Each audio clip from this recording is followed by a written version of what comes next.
大家好，我是 Emily. Big news! The new HSK standard has just been released, and these changes will be implemented in July of 2021. So you might be wondering, what are these changes? Why the changes? What's changed? What's different? Who are these HSK people and why do they hate us? Well, I have all the answers for you and more, so continue watching for a survival guide to HSK 3.0. Let me first explain to you what the HSK is. HSK refers to 汉语水平考试, the biggest Mandarin proficiency test in the world. It was brought about in 1992 through Hanban, which is affiliated with the Chinese Ministry of Education and is also organized by the Confucius Institutes worldwide. The HSK is offered regularly in China and other countries across the world each year, and it is the biggest and most widely accepted Chinese proficiency test in the world. So HSK 1.0 was used from 1990 to 2009, and it was highly criticized for its use of obscure and impractical and historical language and cultural references. So in 2010, they introduced HSK 2.0. The biggest difference between these two is that it changed from 11 levels in 3 formats down to only 6 levels. HSK 2.0 was highly praised for its lowered requirements and gentle learning curve.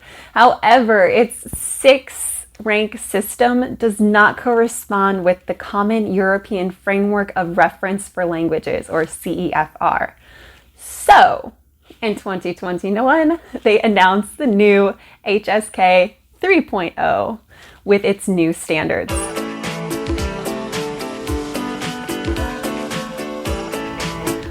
So why this new HSK? Well, there are 4 main reasons for these changes. Number 1 is that it will better follow international guidelines for testing. It will follow along with organizations such as the CEFR and ACTFL. And this should help give HSK more weight and caliber in the international stage. Number 2, the HSK classifies learners' Chinese proficiency more precisely because it has 3 stages and 9 levels, which could determine your Chinese proficiency with more accuracy. Number 3, it fully reflects the elements required for language competency. So besides listening, reading, speaking, and writing, your handwriting of Chinese characters and translation will also be tested.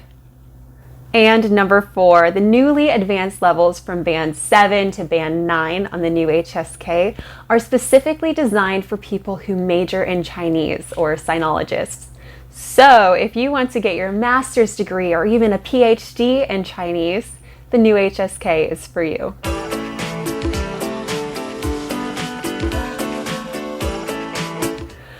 So what are these differences between HSK 2.0 and HSK 3.0? Well, now that you finally understand what the HSK is, here are the differences. Number 1, HSK 3.0 has a more distinct classification for learners. So as we know, HSK 2.0, or the current HSK, only has 6 bands. However, the new HSK has 3 levels. And within each level, there are also 3 distinct bands. And unlike HSK 2.0, HSK 3.0 has 3 additional bands for classifying advanced learners. Number 2, the 4-dimension benchmarks of the new HSK.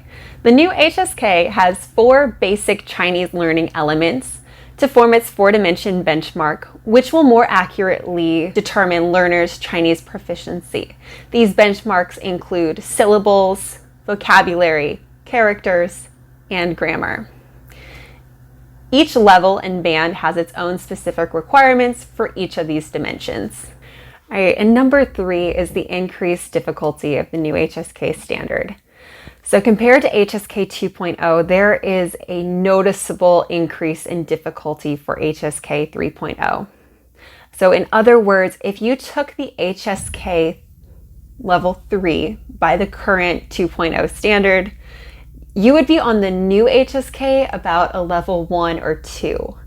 So it's true, many new vocabulary words have been added to the new HSK.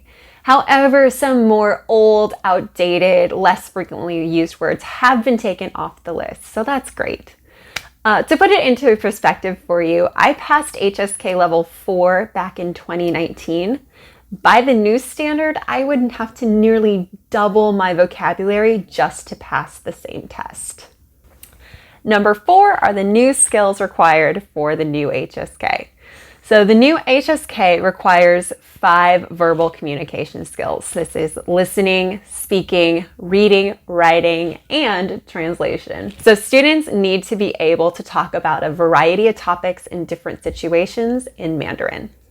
So if you are preparing for the new HSK, my biggest piece of advice to you is to practice writing the characters and not just typing them, as your handwriting of the characters will be evaluated on the new HSK, and your translation is another new element that has been added to the HSK 3.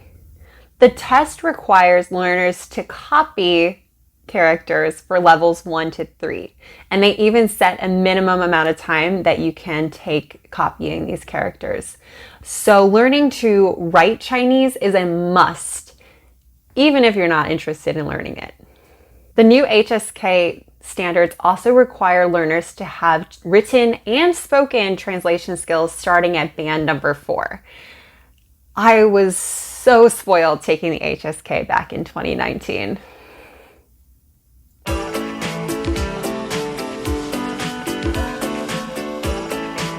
So what does this mean for you? Well, for learners in general, Chinese is becoming more and more difficult to learn. There are more concepts, more vocabulary, more grammar.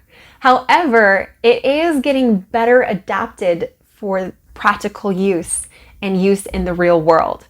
So this means that by studying for the HSK, you are better preparing yourself for real life situations, which means the HSK is more worthy of your time. And if you're someone just like me who has already taken the HSK 2.0, that's completely fine. Just know that the equivalent of the 2.0 is not going to be the same as the HSK 3.0. So for example, levels 1 to 3, this would actually put you at the elementary level for the new HSK.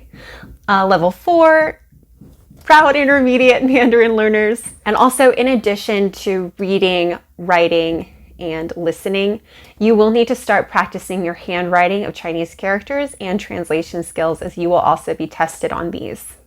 And for you more advanced learners, this is great news for you if you're looking for more of a challenge.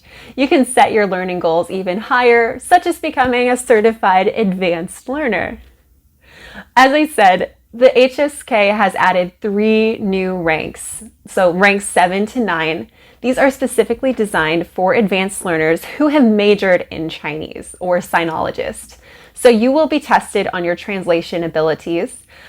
So go ahead, take the test, see where you land in this new ranking system. And what about those of you who didn't actually want to learn how to write Chinese characters? Well, before with the HSK 2.0, you could skip out on writing characters or getting to know characters by taking HSK 1 or 2. However, with the new HSK 3.0, learning characters for all levels is going to be a must. So you will need to go back, and when you're learning Chinese, you'll need to learn those boring things such as stroke order, writing rules, and punctuation.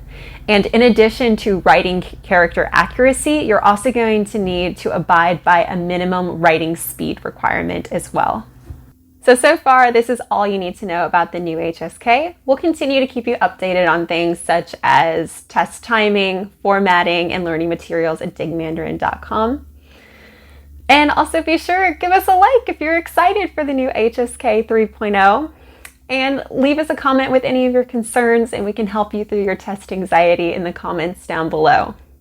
You know, whether you're elementary, intermediate, or advanced, we're all in this together as Chinese learners. So be sure to subscribe to our channel and stay tuned. We'll see you soon. 再见.